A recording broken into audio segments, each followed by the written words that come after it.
Hello and welcome to another cross-border gaming random video of Randomness. I am Frank, aka Master from crossbordergaming.com. And today we are going to play some Arcadecraft. I've been addicted to it, to say the least, to this game. I've clocked in many hours playing this game, and in this particular game that I'm playing right now, I'm actually out of the hole and making money. I'm actually at 1984 because in 1982, once you get up to 1982 in this game, you have to pay the piper, so to speak. You have to pay back your loan. And in this particular game, I was not only able to pay the loan back, but have double that ready to continue business. And so now I think I'm sitting at 62,000 right now. Of revenue, 67,000, and this is my arcade. And a lot of these games are dropping it like it's hot. I had two of those import machines, but I got rid of them rather quickly. This is rubbish. What is this? Oh, Neutral has new. Every month they bring out new games. And I don't know why it always has to remind me. I also got a jukebox here, because what's a good arcade without a nice jukebox? This game is just not making me any money anymore. It has paid itself off for me, but it's not really bringing it anymore, and I'd much rather buy another game. So what you do is you can sell the games, and that's one of the things I like doing. I am well into this game, actually. Yeah, here, May 6, 1984. Air Pilot. It's a raster action game. Space. The sky's the limit for profits, huh? Hydra's Keep. Oh, that's, I'm guessing that's supposed to be like Golden Axe, I guess. Not Golden Axe. The other one. Whatever. I'm not sure if I want to give that game a shot. There's some other games that came out that I got. Gorilla 2. I absolutely love the way that they named all the games in this game, like all the aliases, because you can't simply use a copyrighted product and put it into this game, even if it is an indie game, which sucks. I'd love to see it. But I think I'm going to go for this one because I haven't had a decent shooter in my arcade in a while. And I'm going to put it right over here because I like it when the machines face back to back. And this machine's also on its last legs. I don't think it's going to be making it much longer for me here. But all in all, I love it. It's a management game. It's like Tiny Wings or Tiny Towers. It's like any of those like time management and money games and whatnot and calculating profits. Essentially, it's a game about nothing. It really is just a game about nothing. But it's still fun and I enjoy it. And for the couple of hundred Microsoft points that I paid for it, was it 240? Oh shit, and this is awesome. Somebody wants to go buy one of your machines. Now, they actually did an update where before he would only want to buy your old machines and not your new ones. So, he would like to buy my Roll Dodger for 2,700. Wait a minute, which one's my Roll Dodger? Is that my basketball game? I don't know which game this is. I hope I made the right decision. No, it wasn't that one. Okay, oh, it was the other one. Never mind. Yeah, I didn't want that one anymore. Anyway, because it sucked. And now I have more money by selling that arcade machine that I didn't give a shit about anymore. Because it must have sat in a spot where I wasn't looking because I don't see it anymore. Oh, it's sitting right here. Never mind. Before, the guy would only buy old machines. Like, let's say when this one here, Gorilla 2... which came out in 1983, but it's now a year later. It's not making as much money anymore because of, it's past its prime. and then you always hope that somebody wants to come by and buy those machines. But he comes really sporadically. But I do find that he only comes around maybe once or twice a year, not too often. And then comes the other one, which will probably be here at any time, at any point rather, is the guy trying to beat the highest score. And I keep forgetting the guys' names, and I really, really should remember it because they are funny. Something Larry Hoarder or something is the guy's name who wants to buy the arcade machines.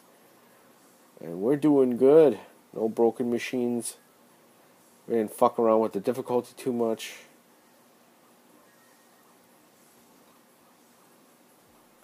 But nothing on layout. I have not been able to master that yet.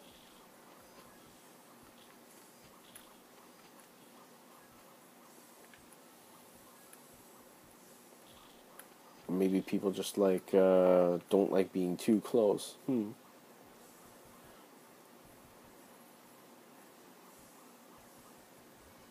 But everything here is making money. Oh, here we go. This is where you would put your new game in these stars. And this is the part where you gotta watch. This is something I like to do sometimes. I like to fuck with the popularity on the coins. But I usually don't like doing this until I have... until there's 5-star popularity on the game.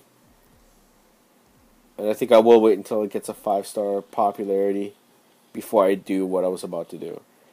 Essentially what I do is for a while I put the game up to 50 cents and then, you know, your money starts doubling at that point. And I take great advantage of it. Especially on new games. Like on this one I wouldn't do it. It's only 3.5 stars. It's still profiting. I don't want to mess with the profits. Now I can do it. Watch this. Oh boy, look at that money come in. And I usually do that until it reaches about 250 or 300 bucks. Because if you do it for too long, the game starts losing popularity, and then you switch it back, and then it continues to make the same amount of money at the same rate for some reason. I don't know if that's a problem or something, or glitch, or just how the way it works, but that's what I've been doing to continue profiting from all these games. The jukebox is the most profitable thing ever. Do not buy the soda machine. If you want a tip from me, you do not want the soda machine right off the bat. A couple of years later, you have to fill it up with pop every time, or soda if you're watching from the U.S. Oh, that means this machine just paid for itself. That means it's made enough money to pay for itself. But I don't know. I'm not satisfied with the way that machine's going. I'm actually thinking of getting that one sold. This machine is still making a lot of money, very quickly. Oh, the month's over already. Wow. And there's some new games out. Oh, and this is the most important season of all. Is summer. Is when you... oh, wait. Someone is fucking with my machine. Wow, that's my girlfriend's avatar. Why is she fucking up one of my machines? And that's the other thing I like, is it picks avatars from your actual friends list and mixes in random ones as well. I think that's really cool. See, it's at 5 stars. And now we're going to increase the tap a little bit here. Whoops. See what I mean about the popularity? You got to be very careful when you do that. Because doing it for too long will mess up the popularity of the game and will, of course, hurt you in the... well, it'll hurt your bottom line in this game. But as I was saying, do not buy the soda machine, right? Or pop machine, because this is a game made in Vancouver. So they're Canadian, so it's a pop machine. Thank God. But the jukebox, I paid $3,000 for it right off the beginning. It will always have 5-star popularity, and you put it up to $1, and it will make money at this pace every time. Look, I paid $3,000 for this machine, and in 4 years, it's made $22,000 for me. It is probably the most profitable machine that I own. It barely ever breaks down. I highly recommend you get 3 arcades plus the jukebox when you start playing the game. You do have to splurge in the beginning. I tried to be Scrooge in the beginning and not spend any money. But you know what? I've never made it past paying the loan with that attitude. And this is Bobby Danger. Bobby Danger essentially it wants to break the records on the machines all the time. And the thing is, which machine does he want? Mecha Jet. That's my brand new game. And right now, it's making a lot of money for me. But the thing is also, my arcade also only has a 3-star rating right now. So I could really use the boost, and it's summer. So unfortunately, I'm going to have to sacrifice $500 for popularity, which is better than paying $1,000 for a decoration. Which actually I'm going to put one up here.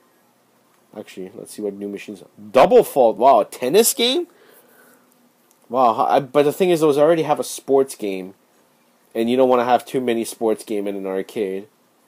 I don't remember sports games being that popular back in the day. Yeah, I already have one of these. But, Street Bike Tour I already sold. I broke even on that machine. It really kind of sucked. An Air Pilot is a shooter, which is similar to the one that I had just bought. But technically I can afford it. So why the fuck not? And what I'm going to do is I'm going to take this machine and put it right beside Bobby here. And then it will also get popular in turn for being just beside him. The other game that you have to buy that I absolutely recommend is, hold on. See, the jukebox just broke. But see, it's $100 at a time. And what the heck else broke? What the fuck? I've never had that happen before. Now see this, the machine just is making money for me, but is it making enough money for me to fix it and keep it? No. So in this case, I would sell the machine because it's not worth it. It's paid for itself. I made a bit of profit on it, and it's kept me afloat. But you gotta sometimes make those kind of decisions when playing this game. Again, I love this game. And this is the era where 2-player games were getting really popular. Well, at least according to this game's history. It's not accurate. It's not supposed to be accurate. But all in all, it's a really fun game. I really enjoy it. I like these management games because that's just what Civilization is and all these other games. I just like these time management games. And at this particular one, I've played it so much that I started to become better at it. Although, again, this is the first game that I have where I've actually made this much money and stayed alive this long. See, I even have neon and fucking wall paint in my arcade. And this machine, is this even making money still? It hasn't even paid for itself yet. Oh my goodness. This machine was a mistake. Unless there's a Gorilla 3 coming out where I can put the sequel beside the old game. And by the way, I've tried that. It doesn't work too well. I did that with Phantom and Miss Phantom. And Phantom didn't have that much of an increase in profits thereafter compared to how much power it was sucking up to begin with. Oh, and he beat the high score, so that means that the popularity of that game is going to increase, and it's increased the popularity of my arcade. And this guy came at the right time because I have the money. This guy comes once every summer, Kenji Haze, will always bring you these imported games. And I don't recommend getting the very first one he gives you, which is Lunar or something. Not Lunar Landing. I forgot what it was called. But this one I've never seen because I've never gotten this far in the game, so this is all new to me. But I will get it because it's a wrestling game. It's $3,000. But you know what? It's okay. Because I'm going to put this right beside the popular machine and block up the washroom so nobody can pee anymore in my arcade. Actually, sorry, I'm going to have to move this because this is stupid.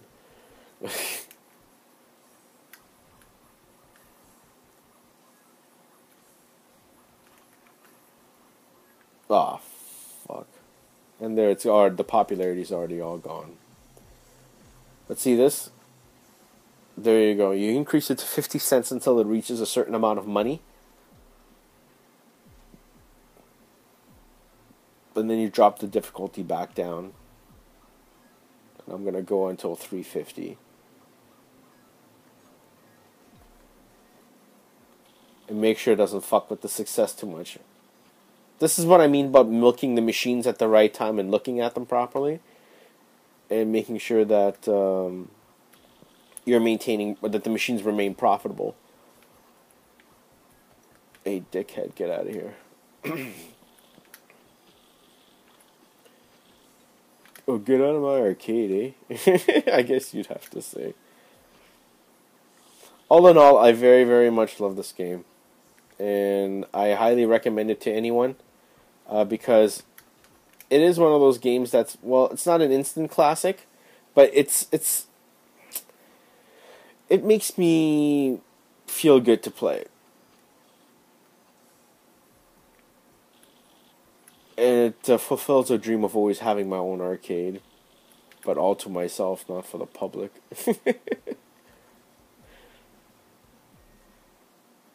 But anyways, I hope you enjoyed that. Remember, you can follow us on Twitter at CBG Podcast. You can also follow myself at eMaster1980, as well as my co-host Harold at USFHMom.